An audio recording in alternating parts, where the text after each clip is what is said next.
Get in the Ferrari, slide over here and show me things you would do for Versace. Girl, I wanna watch it. A house in the hills, you can tell your friends you're making it in Hollywood. You can tell. Okay, everyone.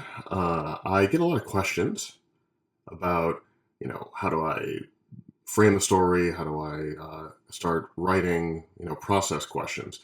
So I thought I'd share today how I use David Mamet's 4 questions to help craft stories, when I start writing. After I've done my notes stage and I've got my images all compiled that give me my reference points. I've got the emotions I want to hit, maybe even a sense of character, but I don't really have a narrative. And how do you convert all of that stuff in your bucket into an actual story? So about, oh God, I don't know, man, maybe about 15 years ago, I was doing some research and I came across David Mamet's 4 writing questions. Now, for people who don't know who David Mamet is, David Mamet is a highly accomplished playwright, screenwriter, director of stage, director of screen. Most people will probably know him from his film that he wrote, Glengarry Glen Ross. He didn't direct that one, I don't think, but he wrote the film. And he's also, written the stage play that the film is based on, plays like Oleana. More recently, I think he had a play called Race. As I recall, he was the creator and showrunner of The Unit on CBS, that Dennis Haysbert series a while back. So he's one of those guys, one of those luminary guys. Now, I will preface this by saying Mamet is something of a controversial figure. His work tends to be confrontational, dealing with subjects that most people would consider taboo, and politically, he's been on the far left of the spectrum. He's also now, I think, on the more conservative right side of the spectrum. So we're not going to engage any of that. Part of being a writer and learning technique is absorbing tactics from various sources. And those sources don't have to be people that you personally agree with, although you might agree with Mamet, I don't know. But the important thing is, what can you put in your toolbox? Does a person have an approach to storytelling that can help you? And I tend to divorce my feelings about an individual from my feelings about their ability. Although I don't really have any problem with David Mamet. I mean, I think he's fine. He's a little acerbic for my taste, but highly skilled storyteller, and certainly well worth studying as you're starting to apply your mind to the art and craft and discipline of telling stories. So I was trying to figure out, how do you get started doing this sort of thing? And I bumped into these 4 questions. I think I saw it on a website somewhere, and subsequently I read some books that Mamet had written about, writing and all of that, but it really all started here with these 4 questions. So I'm just going to engage them briefly here, and hopefully you'll find it of use. So the first question is, what does your hero want? Storytelling is about conflict. Conflict tends to come from desires and obstacles. The desire of your hero, he or she, whatever they are, whether they're a good person or a bad person, whatever, your hero is framed by what they want, by what they're going after. I mean, Michael Mann has a line in Heat. I think Vincent Hanna says, I'm only what I'm going after. Or maybe Diane Venor's character says it to Vincent Hanna, I forget. But that's sort of true with a narrative. So when you create this character of yours, and it can start anywhere. For me, sometimes I'll see someone walking down the street and say, well, they look like an interesting character. Maybe I'll remember them and, go back to my place and take some notes and just kind of what they looked like and how I think they might behave and all that. And that might start to form the idea of a character. But that character doesn't come alive until that character wants something. So how do we apply that to a narrative? Well, let's use Star Wars, because that's our monomyth, right? Everyone is pretty familiar with how Star Wars works. So I'll be discussing these questions in terms of Star Wars for this video. So Luke Skywalker, Well, Luke wants to join the rebellion. He wants to fight the Empire. He wants to get off of Tatooine. He wants to do more with his life, and he articulates this very clearly. Right? He tells his aunt and his uncle, "Hey, I got to get out of here. I'm going to join the rebellion." And the aunt and uncle, they said, "No, you got to stay here. Moisture farm and the rest of it." But that is the desire that frames Luke Skywalker, and this desire is carried through the entire first Star Wars trilogy, right? Luke's desire to get off of Tatooine, to become a hero, to fight for a just cause, all of this is really what Star Wars, Empire, and Return of the Jedi are all about. Now, here's the interesting part about this desire that your protagonist wants.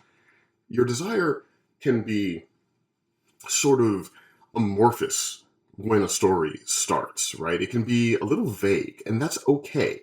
It can become specific as your character goes through experiences. Using Star Wars, I'll give you an example with Luke.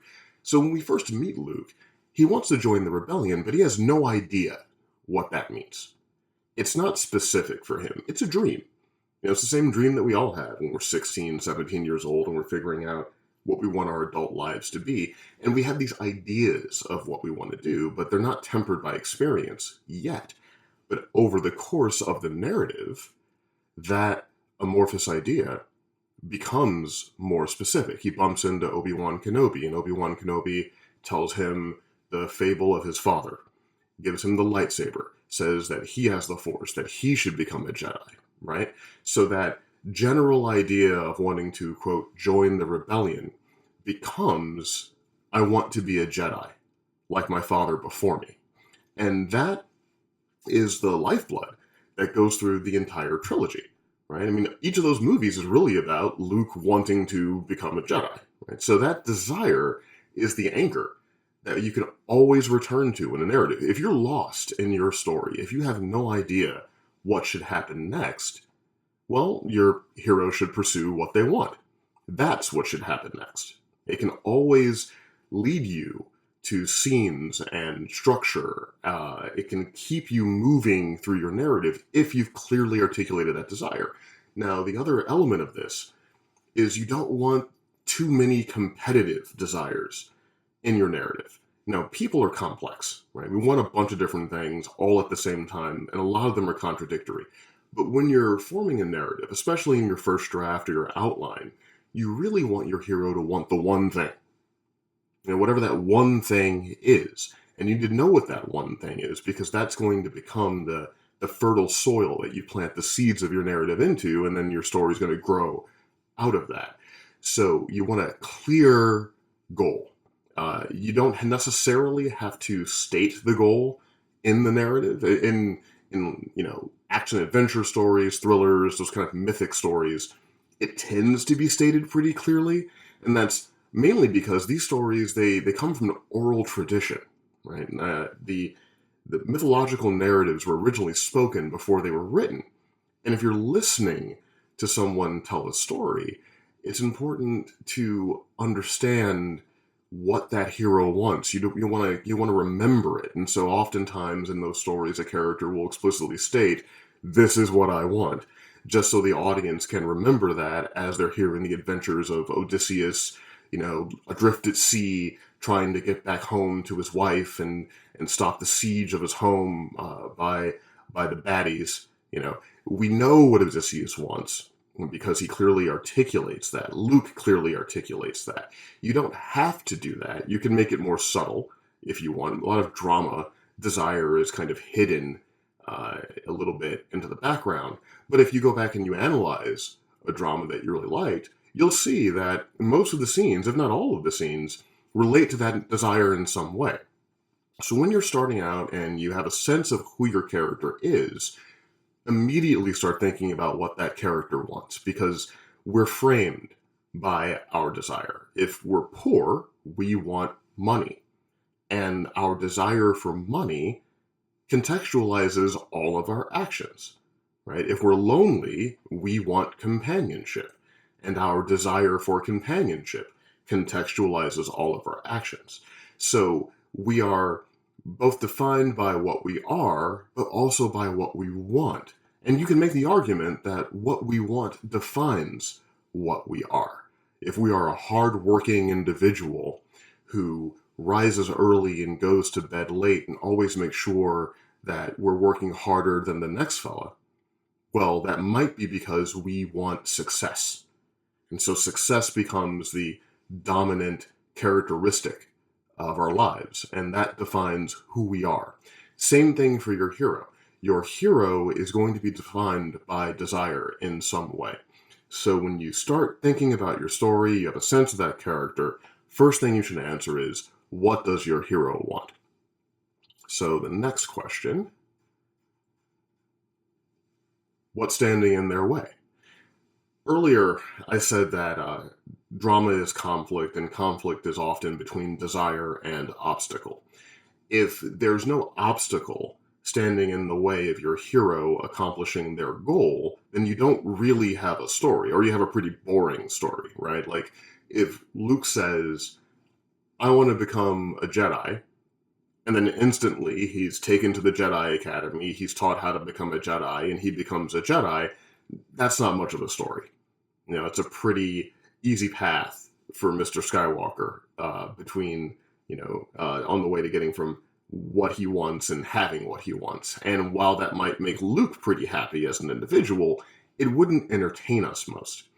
So you need to create obstacles for your character, right? The desire portion of your hero is immediately going to create the potential for many obstacles, and from those obstacles will come drama. So going back to Luke wants to join the rebellion, right? He wants to become a Jedi. After meeting with Obi-Wan Kenobi, that kind of vague desire becomes more certain. Specifically, I want to become a Jedi like my father before me.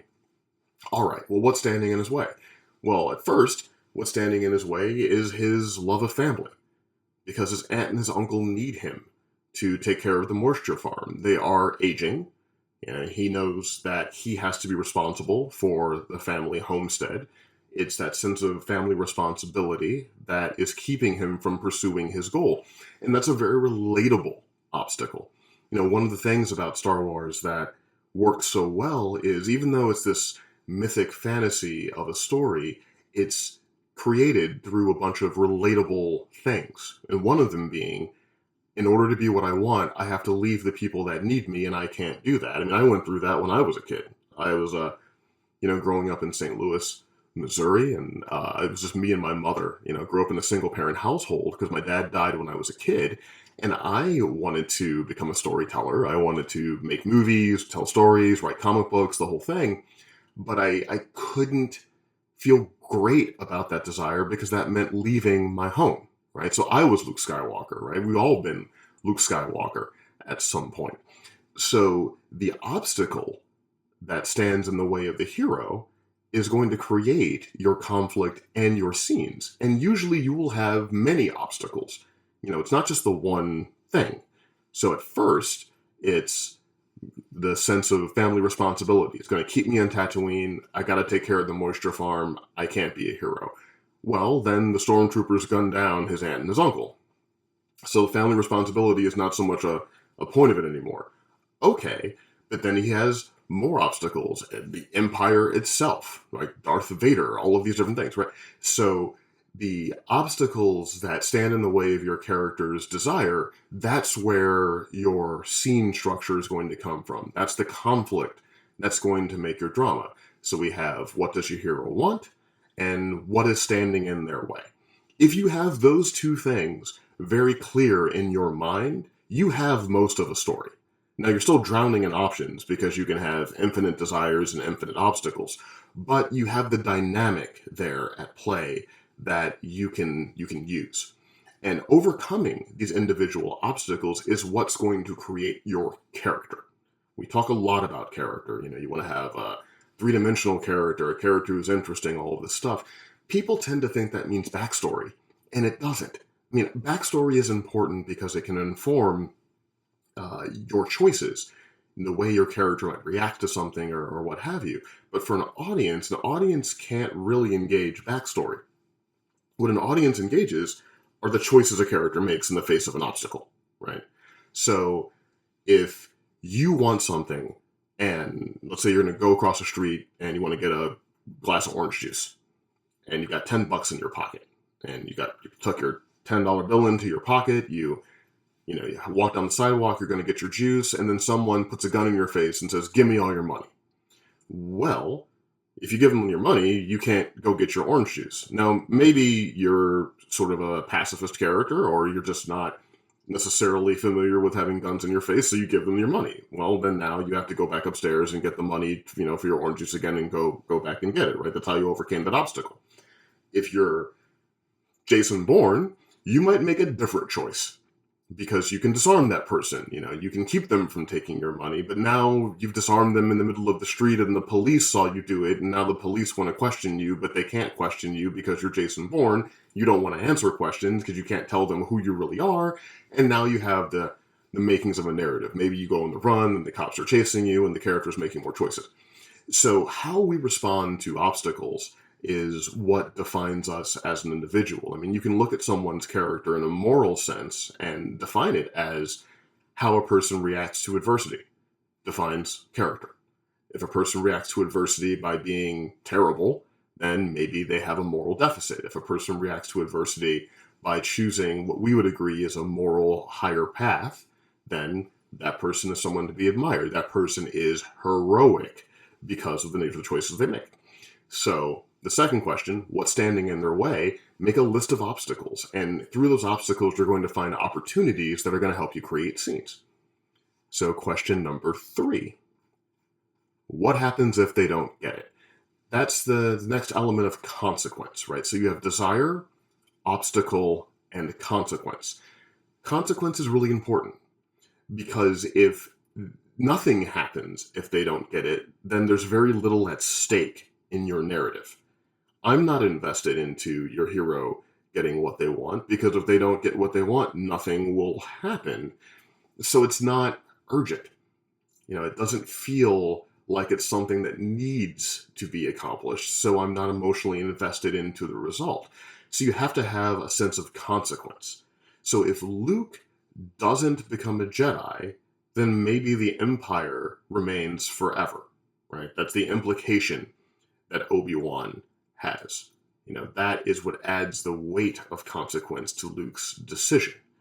Luke starts to feel like he might not only be a member of the rebellion, but he might have the ability to break the Empire itself.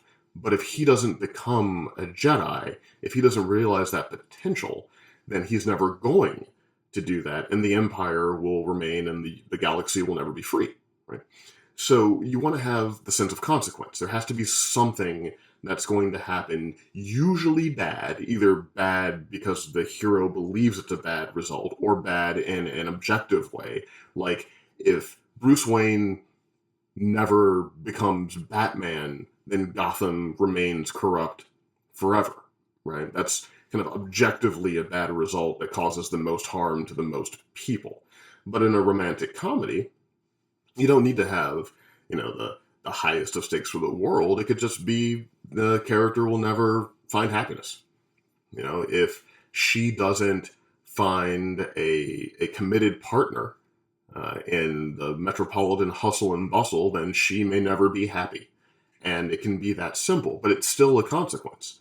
It would be the end of her world, because she would never find happiness, even if it's not the end of our collective world. So it works in a large, sense of high stakes and high drama. It also works in a very small and localized way.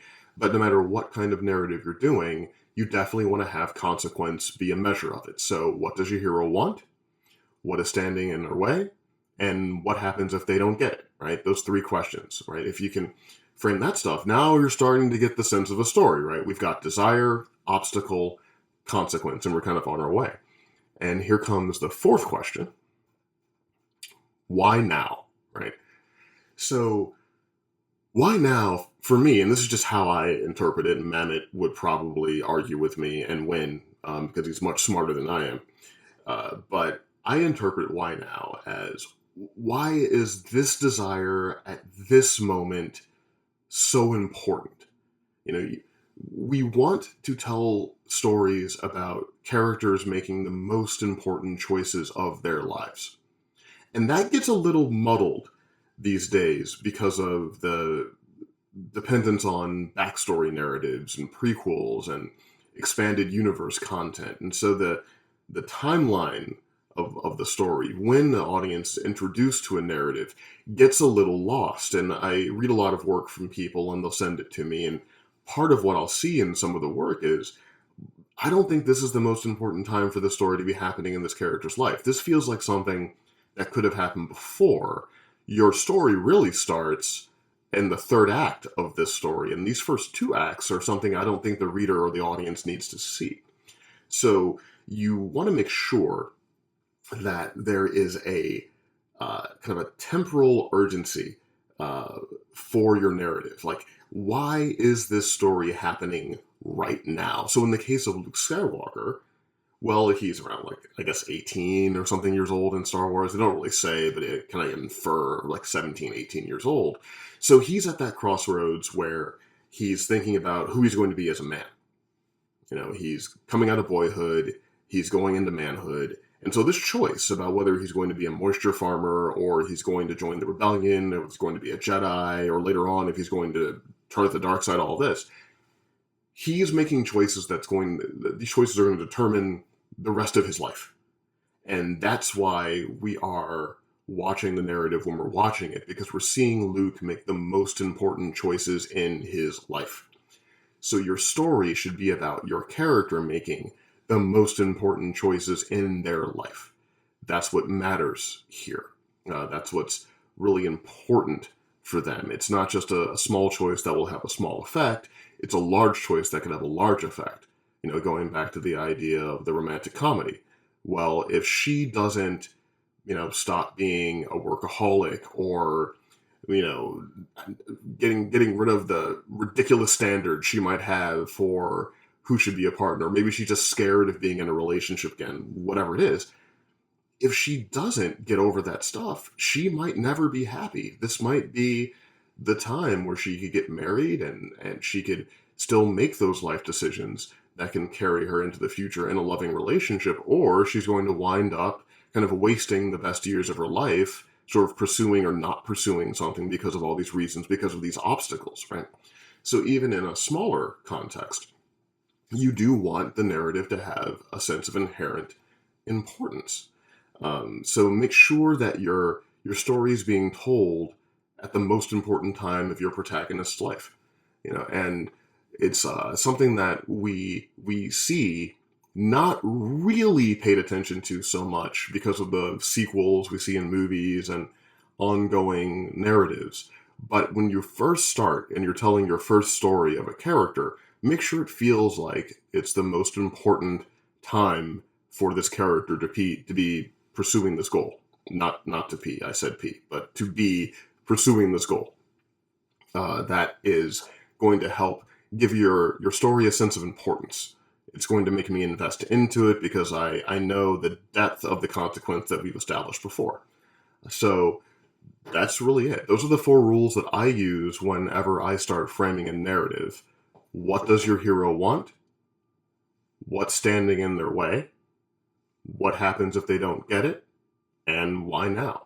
And if you're interested in this, or this was helpful for you, I suggest looking up David Mamet's work.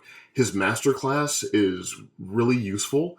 I enjoyed it very much. It can be, it's a little expensive for some people. It's about $100. So if you got the money to spare, I can certainly recommend that. He's also got great books on directing and writing. Just sort of look him up and review his work. He can be very opinionated, so you have to kind of wade through the strength of his articulation, but I think you'll find it pretty useful. So hope this was helpful, and until next time, keep working, keep writing, and just, do your thing, man.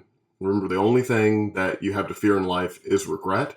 So keep working so you never have to regret not making a choice. And we're all heroes of our own stories, and we all have to achieve our goals and overcome our obstacles. And until next time, I will see you soon.